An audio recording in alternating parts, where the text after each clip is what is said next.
plecați pe Sardinia. Da. Nu era prognozat să plecăm astăzi, dar ținând cont că vântul ține cu noi, sperăm să avem vânt până la final, 157 de mile și să fie tot în regulă. Da, în special autopilotul care ne-a dat o surpriză mai înainte, chiar înainte de a spus că gata, hai să schimbăm cursul, a zis m-am plictisit și ca atare Am vrut să ne... restartăm. Să vedem, sper să ne ținem până la capăt. 1.40 acum, 1.49. Astăzi suntem în data de 4 iulie. 4 iulie. Azi ziua americanilor. La mulți ani America. Da, la mulți ani. 4 iulie și noi trecem. A făcut pilotul de vreo 2 ore, a spus nu mai vreau. Doar că rămas timona blocată. Dar blocată. Adică mergea 3-4 grade stânga, 3 grade dreapta. I-am dat un restart odată, după un minut iarăși a zis că nu mai vrea. Al doilea restart, din prima am zis că hai ajută-mă măcar să fac un hift-to. Am făcut hift-to pe autopilot și acolo am rămas. Am oprit barca complet și a trebuit să scot din lazaret tot ce era în lazaret ca să ajung la autopilot să-l deconectez. Ei, dar Maria nu e așa agitat.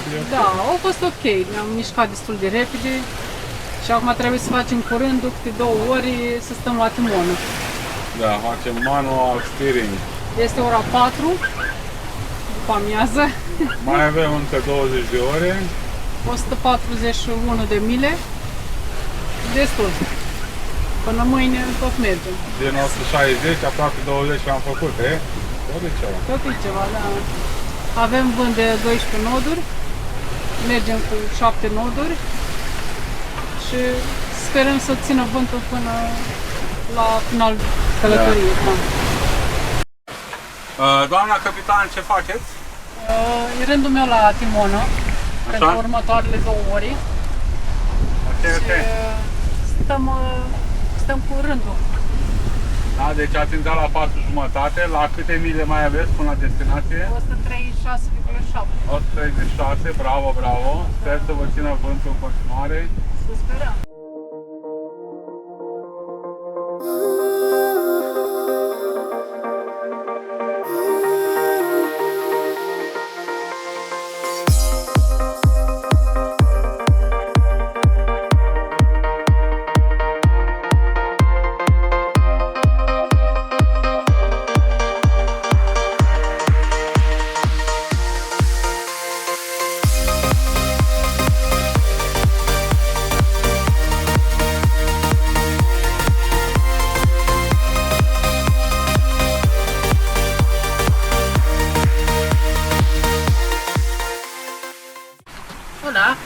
Hola, ce faci tu, da? Mai Uite, poți? sau cabrierferul, conduc. Am ăla pus. Este ora 8. Până la ce ora ai cartul? Până la 8 jumate, dar cred că stau până la 9. Așa spui? Nu te-ai plictisit? Nu, mai ascult muzică, nu mai uit pe YouTube. Bun. Câte mile mai sunt? Mai sunt încă 160. 160. Da, Dacă bine, scădem sub 100, e bine. Până la 12 noaptea trecem de sus. Da. Acum să țină și vântul, că... Vântul. E ok. Da. Un pic cam slăbuț vântul.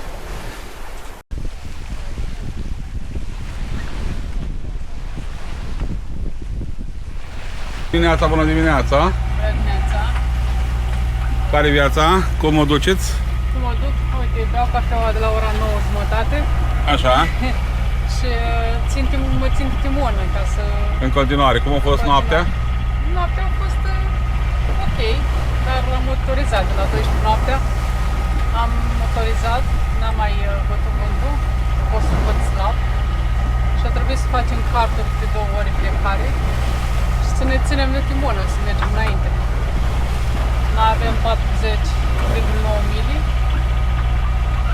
25 de mile, le facem în câteva ore. Da, păi 6 ore jumătate le faci. 7 ore. Sperăm să vină și vreun vânt până de seară să mai facem ceva serii. Da, vântul nu prea vrea să vină. Dar avem valuri, nu? Dar avem valuri. Asta e linia bună.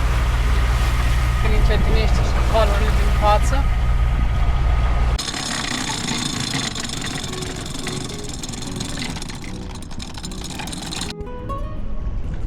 Sunt indica lumea. Pare ok. Bravo! Unde am ajuns? În Sardinia am ajuns. O grămadă de bărci aici. Mici, mari, uriașe. În sfârșit am ajuns. După 28 de ore și 180 de mile, am ancorat în Porto Junco. Mediterana ne-a ținut în priză tot drumul, dar sentimentul ăla, când oprești motorul și auzi doar liniștea golfului, e greu de descris în cuvinte. Deși trecerea a fost ușoară, cu marea liniștită, să stai câte 2 ore la timonă încercând să ții direcția, nu e un lucru chiar ușor.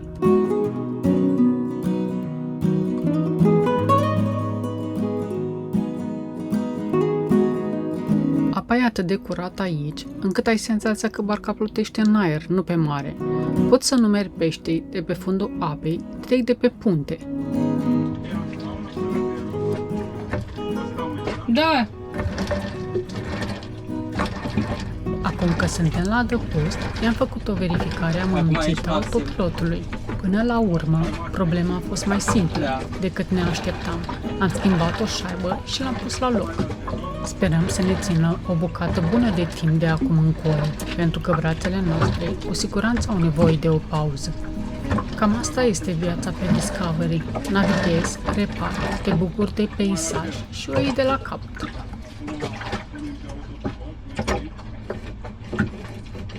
Noi suntem aproape de Cagliari. La noi cel mai mult a fost 34 de noduri de vânt.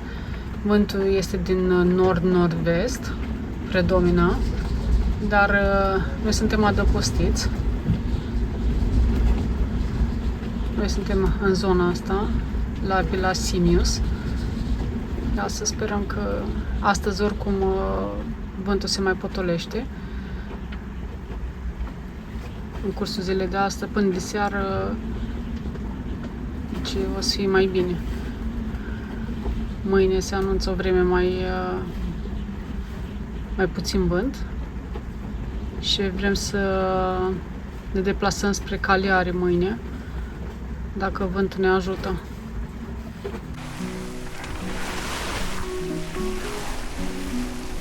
Am trecut cu bine de vânturile care au fost și am plecat mai departe spre plaja Pueto, la nordul de Cagliari. Din păcate, deși vântul este bun pentru noi, valurile au rămas și ne vin direct din față. Cine a mai navigat știe ce înseamnă asta. Barca se lovește constant și înaintarea devine tot mai grea. Navigarea e obositoare când tot ce faci e să urci și să cobori pe valuri care nu te lasă să prinzi viteză. Mergem înainte, încet, dar sigur. Dar ce faci acolo? Încerc să intru în barcă. Ține-te bine! Încerc. De ce nu ai vesta de salvare pe tine? Da, oare de ce capitanul nu ne-a dat vestă de salvare? Dacă capitanul trebuie să-ți dea. Păi nu? Tu trebuie să-ți iei. Păi capitanul trebuie să aibă grijă ca fiecare să aibă vestă de salvare, nu? Las că dau de acum ordine să-și pun toată lumea veste de salvare și când stă la mal. M-am așteptat să fie așa valuri. Da, după vântul de ieri nici eu nu am așteptat tare. Da, dar m-am așteptat să rămână valori de cât de... E distanța mare, gândește că până în Sicilia sunt 50 de mile, adică au un spor mediu toate valurile astea. Da, dar să le avem și din față, cam face, merge mai greu. Sper să găsim un golf liniștit. Da, să sperăm. Dar spunea la un moment dat că la două se schimbă vântul, nu? Acum să vedem. Mai în partea în stânga o chestie.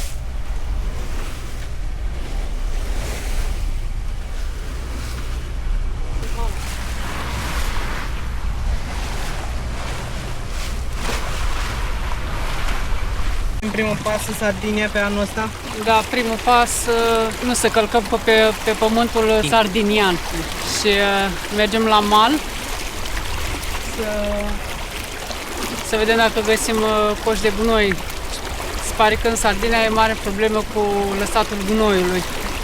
Vor bani. Pe kilogram. Pe kilogram, 1 euro pe kilogram. Intrăm în marină să lăsăm dinghiul și pe urmă să vedem pe plajă dacă găsim ceva containere de gunoi.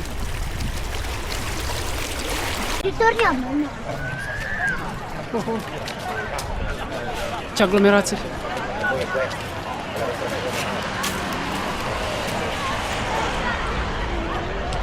Nisip.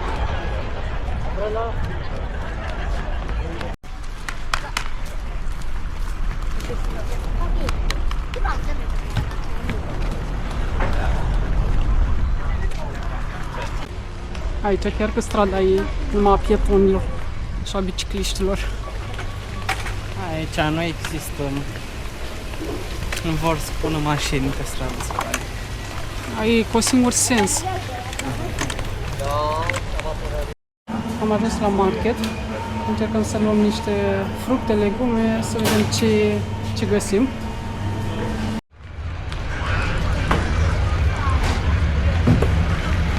Frumoasă marea, albastră. Ne întoarcem înapoi la bărcuță. Am făcut niște cumpărături.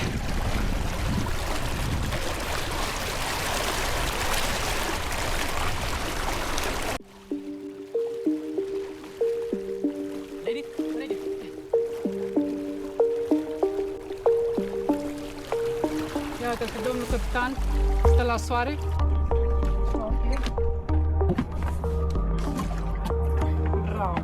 Mersi.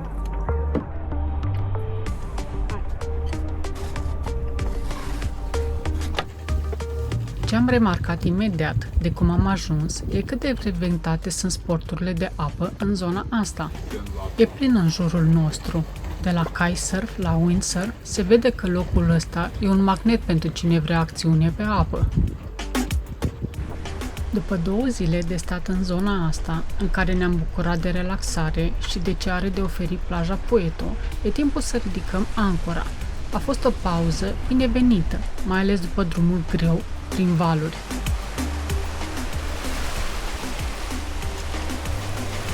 În sfârșit am reușit să plecăm din golf. Am avut vânt destul de puternic ieri și o trebuie să stăm în zona aia ca să fim protejați. Cu toate că apa era frumoasă, locul era frumos, dar am vrut să plecăm într-o altă destinație.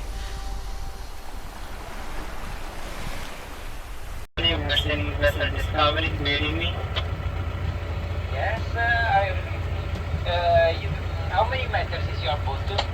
12. 12 meters. See, we have a reservation. We have a reservation for 4 p.m. 2 minutes and I'm coming in the head of the platoon. Ok. Okay, we're waiting. Ne pregătim să intrăm în marină. Așteptăm confirmarea.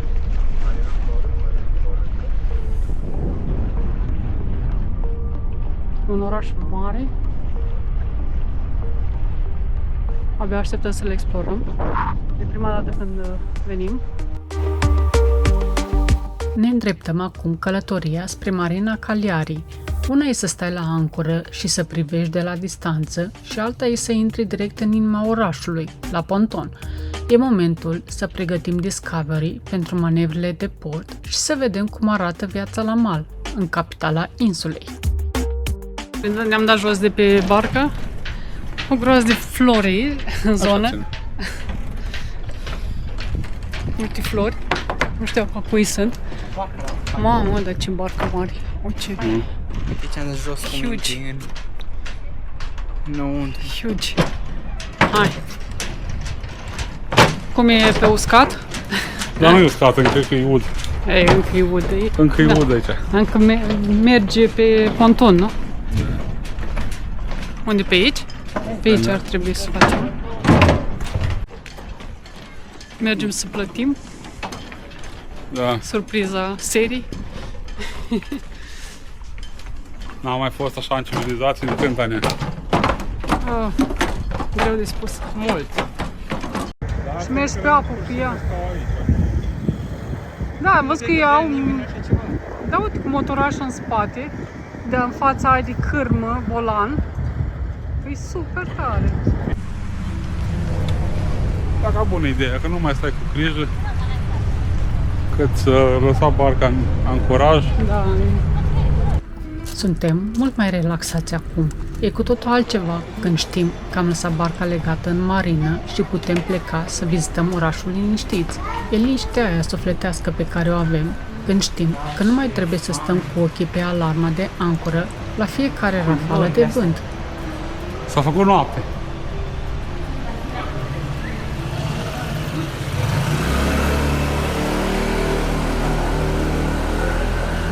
Pe unde? Sau pe aici? Clădirea asta e așa de veche încât au pus plasă ca să nu cadă pereții. Hai pe partea asta, e interesant. Crezi? În caz de cutremur sau ceva să nu cadă.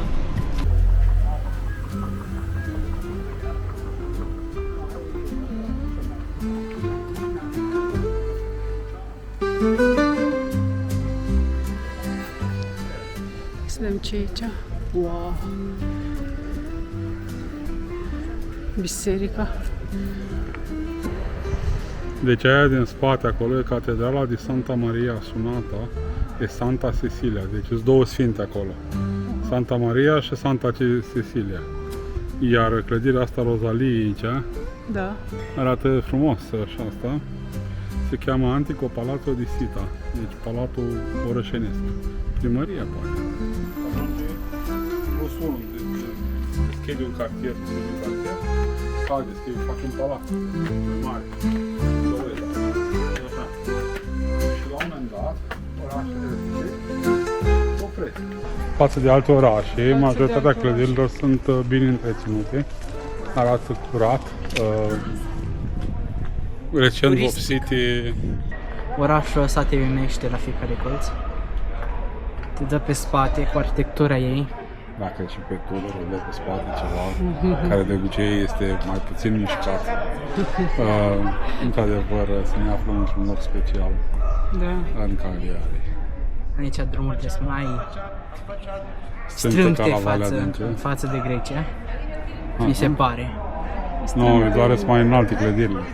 Da, și asta arată, face drumul să pară Interesant, mai... între două clădiri care abia merg 3 oameni, să zicem, unul lângă altul, trec și mașinile care... Peste oamenii în Da, altul. trebuie să te lipești de zid ca să poți să treacă mașinile pe lângă noi. Corect. Ei, dar până în alta e să admirăm Păi, e frumos. ce avem aici afară. Haideți să coborăm aici în vale. Sau mergem pe aici?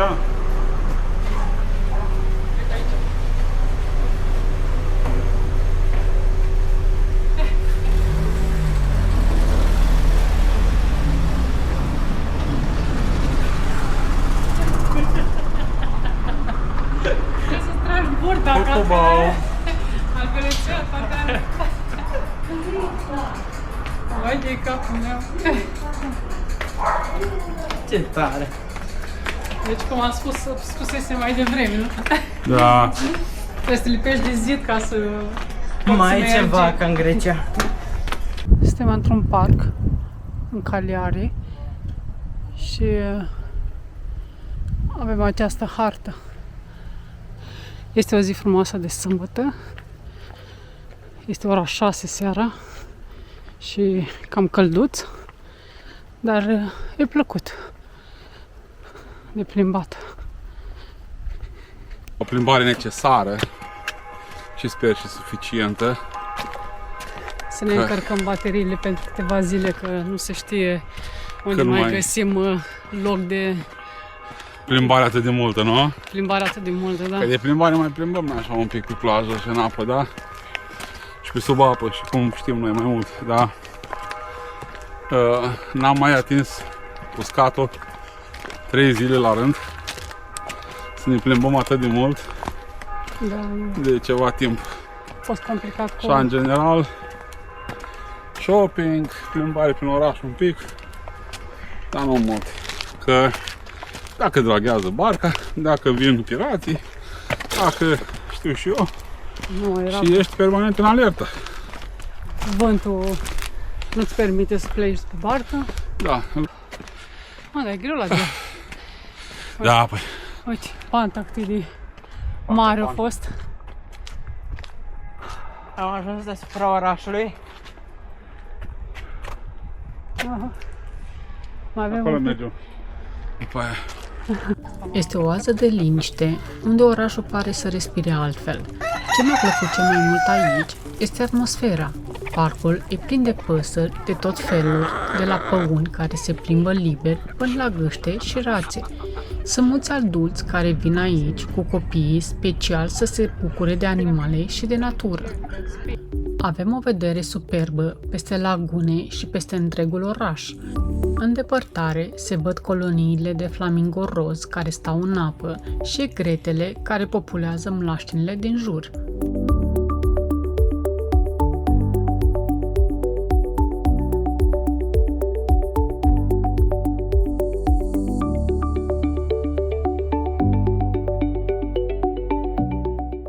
Doi cai frumoși. După atâta plimbare, ni s-a făcut destul de foame, așa că ne-am oprit la un restaurant asiatic. Ne-am bucurat de o mâncare foarte bună, un răsfăț bine meritat, după toată energia consumată în oraș și prin parcuri. Desert.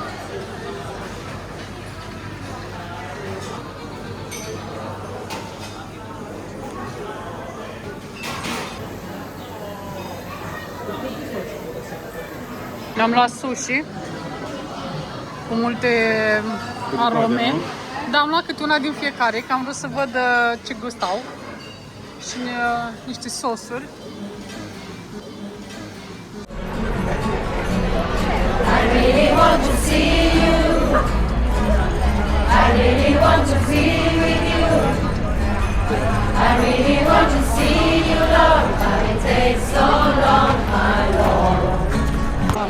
Fain, nu?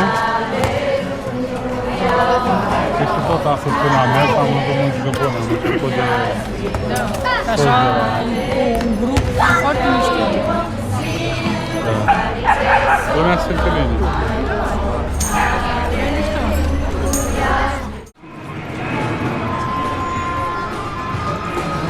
E hai!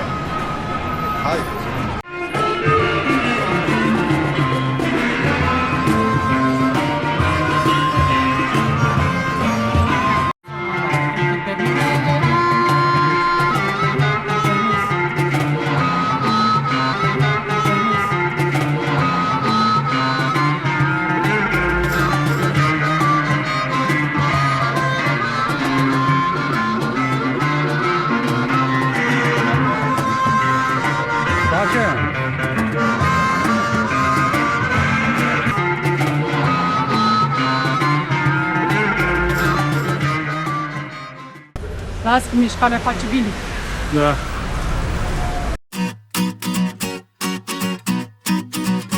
Let's go!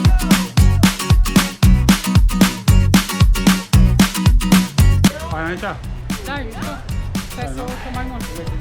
Hai și mai sus.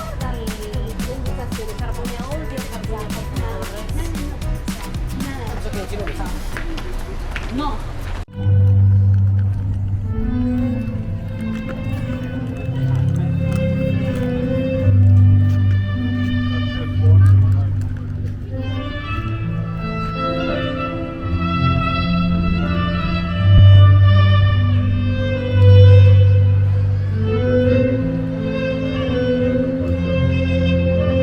Da, s-aude sunetul super.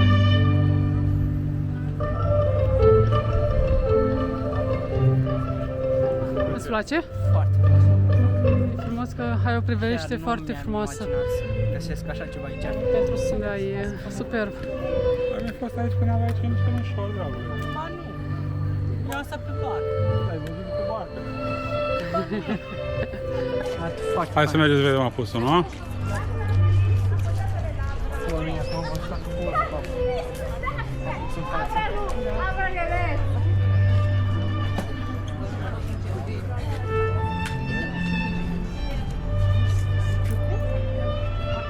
Peisajul este demențial. Vedem luna prin această arcadă frumoasă. Păcat că aici e cam departe cu camera asta care o am eu. Dar e deosebit de frumos peisajul. Și prin ochii noștri cel puțin se vede foarte bine. În continuare multă lume aici în față. Bine. Hai să-l căutăm pe Tudor. Tudor s-a dus să uite cu binocul. Vrea să vadă luna de aproape. Tudor se uită prin Vrea să fac o poză prin binocul la lună. binocul aceea, a reușit. Ne reuși prima dată 2 ori ne-am ieșit? Scoate telefonul să auzi sunetul super.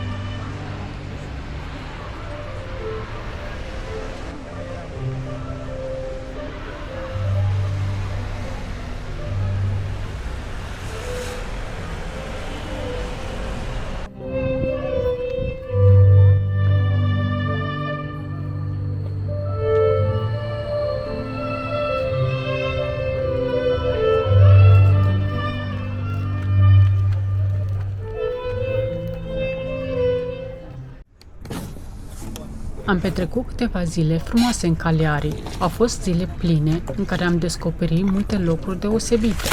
Părăsim marina și ne continuăm călătoria spre alte locuri necunoscute.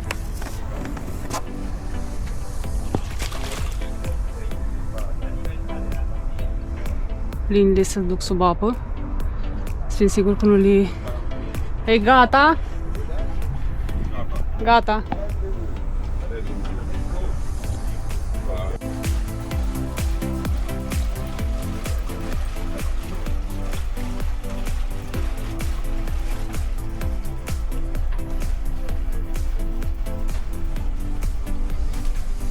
Ca să ducă stânga, nu?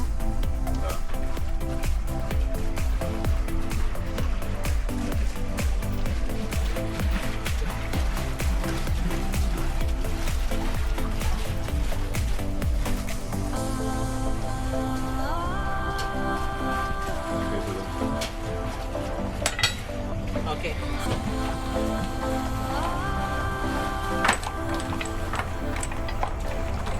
Cineva s-a făcut griji de plecare.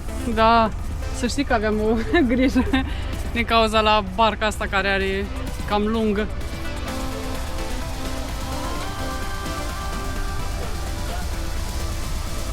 Super! Bravo, capitane! Așteptăm părerile voastre printr-un comentariu și dacă v-a plăcut acest video, nu uitați să dați un like, share și să vă abonați. Ne-ar ajuta mult să creștem și să afle cât mai multă lume de noi și de aventura noastră pe Discovery. Mulțumim că vizionați videoclipurile noastre!